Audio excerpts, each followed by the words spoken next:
মাদক কারবারি ধরতে টিনের চালে পুলিশ, আটকের পর গামছা দিয়ে বেঁধে চাল থেকে মাদক কারবারিকে নিচে নামাচ্ছেন পুলিশ সদস্যরা। টঙ্গীর মাজার বস্তিতে এমন ফিল্মি স্টাইলে মাদক বিরোধী অভিযান চালায় গাজীপুর মেট্রোপলিটন পুলিশ।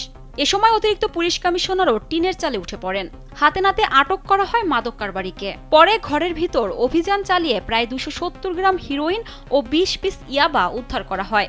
বস্তি জুড়ে অভিযানে মাদক বিক্রি ও সেবনের অভিযোগে আটক করা হয় 40 জনকে। পুলিশ জানায়, মাদক কারবারিদের ধরতে টঙ্গীর মাজার বস্তিতে আকস্মিক অভিযান পরিচালনা করা হয়। আটককৃতদের বিরুদ্ধে আইনি ব্যবস্থা নেওয়া হবে বলেও জানায় পুলিশ। একই সঙ্গে মাদক নির্মূলে এ ধরনের অভিযান অব্যাহত রাখার আশ্বাস দেয় গাজীপুর মেট্রোপলিটন পুলিশ।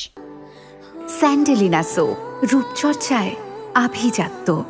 আমরা আমাদের পুলিশিক অ্যাকশন বজায় রেখেছি। গাজীপুর মেট্রোপলিটন পুলিশের পুলিশ কমিশনার জনাব ইসরাইল হাওলাদারের নেতৃত্বে আমরা কিন্তু সবসময় অপারেশন করে থাকি। আপনারা দেখেছেন সম্প্রতিকালে অনেক মাদক মাদক সম্রাট বলে খ্যাত লাভ করেছে যারা, তারা টঙ্গী পূর্ব থানায় গত পরশু দিনও অনেকেই আমরা গ্রেপ্তার করেছি, আপনারা জেনেছেন।